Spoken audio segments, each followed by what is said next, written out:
ज्या लोकांना साध्या पद्धतीनं कमी लोकांमध्ये लग्न साजरे करायचे आहेत, त्यांच्यावर आजूबाजूच्या नातेवाईकांनी किंवा गावकऱ्यांनी ज्या पद्धतीनं कथित शाही थाटामध्ये लग्न सोहळे साजरे केलेले असतात, त्याचं एक नैतिक दडपण येतं असं म्हणू आपण.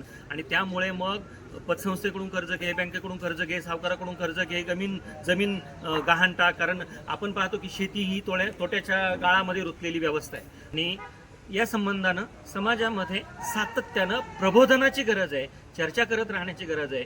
त्याच्यामध्ये साध्या पद्धतीनं लग्न साजरे व्हावीत, कमी खर्चात लग्न साजरे व्हावेत. याचा अर्थ असा नाही की लग्न देखणी करू नयेत.